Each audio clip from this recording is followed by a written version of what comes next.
Hey everyone, welcome to another video.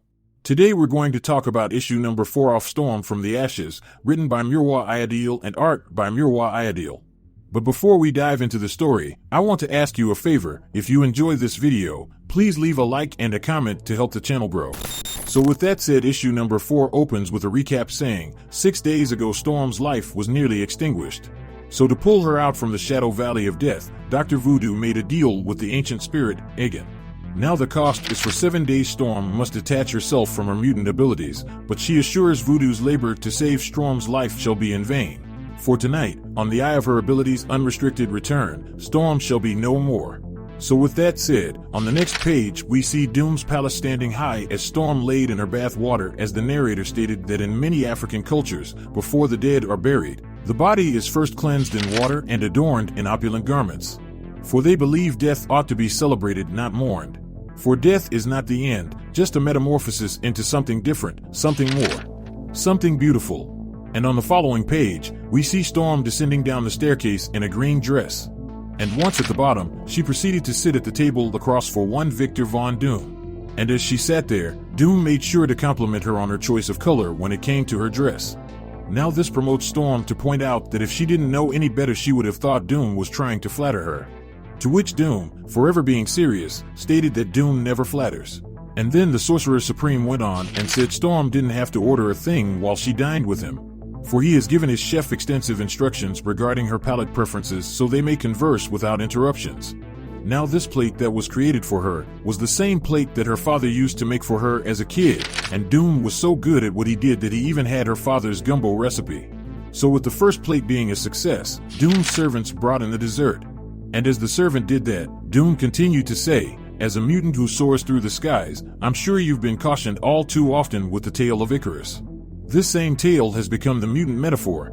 You rose to be a better, but now you've fallen even lower. But what the masses detest most about you is what I have found myself in admiration of, if not right out drawn to. For he believes Storm reaches beyond the stars, always ignoring how often she comes crashing down. For Storm's strength renewed each time like Antaeus. And then he went on to say, I have achieved feasts far greater than the loftiest ambitions of mere mortals. I am Sorcerer Supreme, and the world is my plaything. So as a Romani who has faced discrimination by those who seek strength in the majority, and as a man who has reached beyond the stars, as you have, I feel a kinship with mutants. That is why I want to make you my people, Doom's people. And to harm the mutant race is to declare war against Doom. But first, he must make another statement, which was to draw and quarter the pastry chef on a nearby table, because Doom abhors incompetence. So as the servant was about to bring down his sword, Storm quickly intercepted it by throwing a dagger at his hands and then another at Doom himself. And just like that, Storm jumped to her feet and went on to say, leave that man be. And as she continued to storm his way, Doom went on to say, you could have easily used wind to strike down my men, but instead, you hurl knives. But with rage in Storm's heart, she just continued to storm forward and said, you choose to make mutants Doom's people at a time when many powerful governments have begun to stockpile Omega-level mutants like they were nuclear warheads. But just like Storm, Doom is solely focused on putting together why Storm isn't using her power, because he then went on to say, you rode my bird to Latveria when you could flash here in an instant. And with that statement, Doom froze Storm in her tracks, which led her to say, where were your virtue and solidarity when Orcus murdered her people? To which Doom replied that you did not find his pastry chef's creation appetizing even though it was tailor-made for mutant taste buds. And with that said, Doom arrived at the conclusion that Storm must have lost her mutant power and then went on to respond that she would need them for the task he has ahead of her so she could rejoice, for Doom is kind, and her abilities will return to her as his mutant ambassador. Now this prompted Storm to lash out, and if he didn't let go of her right now, his reign would end even before it began, for he would become a scored god emperor. And just as she was saying that, a portal opened up behind her, and out came the god she bargained with, and within seconds he drove his claws into her back. And then he continued to say, no one breaks a pact with me, not even Storm, a descendant of a sheikh, for Storm used her powers before the agreed 7 days were up. So in return, he had come to take the life he saved, and for reparations, he was going to take her beloved planet next.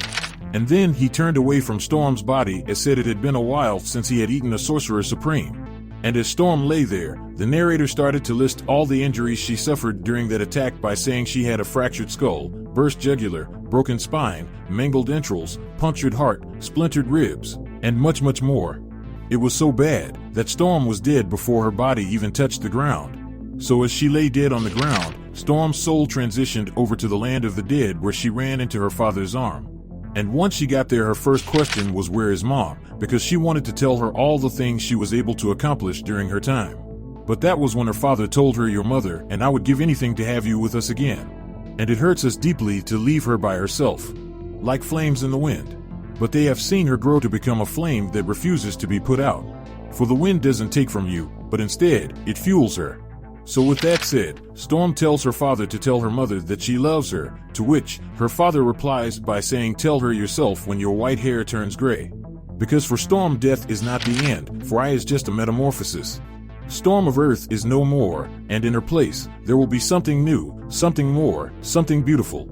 And in an epic page, we see eternity say, give me my eternal storm. And just like that, on the last page, we see the new eternal storm flying in all her glory as she quickly dispatched the god Irui. Now down in the comment section below, let me know your thoughts about this issue and what predictions you could have moving forward.